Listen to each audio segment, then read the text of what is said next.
I mean, all the kids were reading so fast. They could do math easily. They were never behind. And it just seemed like it was just so easy for them. First, in like 3rd and 4th grade, I would cry a whole lot in my room because like I felt like I wasn't like doing my best, because if I was doing my best, then I should be able to read.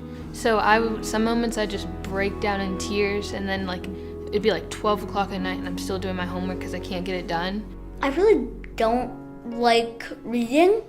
Reading time was like the worst part of the day for me. That's the thing, they didn't really teach me how to read. I think they just kind of like expected me to do it on my own and like go home and like practice, and so I would just like always go into school and like feel stupid and just like not like know what to do. It kills you, it pulls you apart to feel as though your child is failing and to not understand why. The teachers had no idea what dyslexia was. They had no idea about the symptoms. It was literally like they had never had to support a dyslexic child ever. The staff and the administration during meetings about my children would recommend that their diet be changed, that they start medication. Dyslexia is an epidemic. It is about 1 in 5 people have it. If you think about it, the very first measure that we use with kids is how you learn to read. That is the very first thing we talk about teaching them when they get to school.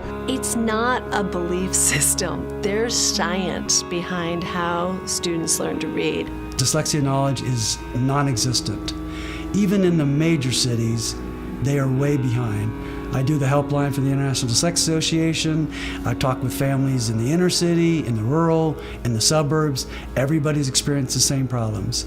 Well, there's the misunderstanding of how kids learn to read, and the idea that they're going to just get the code if you do a little mini lesson here and there, and you really emphasize the motivation for reading, which is that stories are wonderful and reading is interesting and learning is great, and the engagement will come if they're really turned on by the subject matter. Well, no, because the problem is they don't know how to read the words, and you have to teach them how to do that. And actually, when you teach them how to do that, they are enthralled because they are competent. And if you take the pictures away and you give them the words, they can still read them. You can't make the argument that early reading education should not be about decoding words, and we have to stop suspending disbelief around the idea that kids need to learn how to decode to eventually make meaning. And there's so much damage being created, both with the child themselves, but then the parents. You know, where did I go wrong by raising such a failure?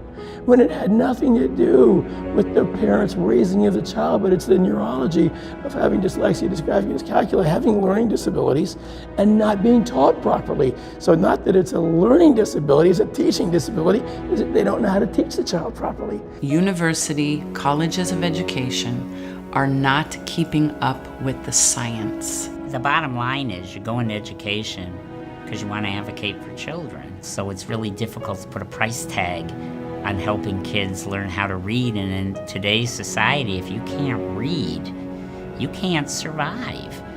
There is no understatement in saying you have to go to war for your child because it's their one shot to do this. You can't wait for the school system to figure it out. Wherever I have seen parents become active, that's where change has happened.